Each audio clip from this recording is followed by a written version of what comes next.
250 years ago this week, the first shots of the American Revolution rang out in the Lexington Common. Some reenactors are meticulously recreating that pivotal moment in history. Our Mary Marcos has more on their commitment to every detail, including the very clothes they wear.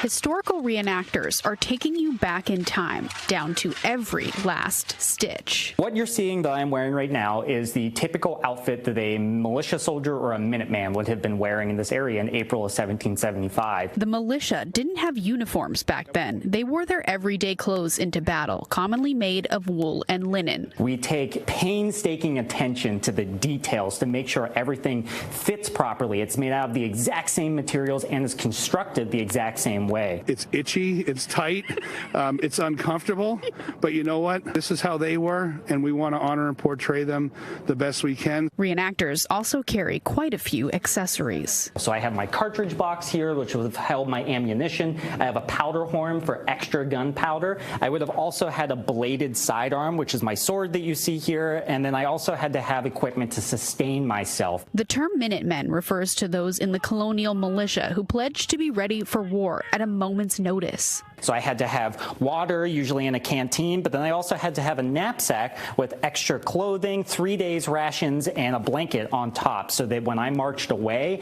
I could go on extended service. And the research doesn't end there. Each member of the Lexington Minutemen is assigned a name for one of the guys that we know from our research who were there on the Common or near the Common on the morning of April 19th, 1775. My character, Joseph Simon, was married, had kids. I was a third generation of my family to live in Lexington. I was a relatively well-to-do man. For reenactors, the colonial clothes are more than a costume. They're a connection to the past. We do it so that when people come from all over the world, they're walking away with a first-hand experience of what it was like on April 19, 1775. In Lexington, Mary Marcos, NBC 10 Boston. Be sure to tune in right here on NBC 10 Boston for early morning coverage of Lex 250 celebrations this weekend. It all starts tomorrow morning at 5 a.m. Our own Jeff Saperstone and Melody Mendez will be hosting. You can catch it right here on NBC 10 Boston and on our sister station, NECN.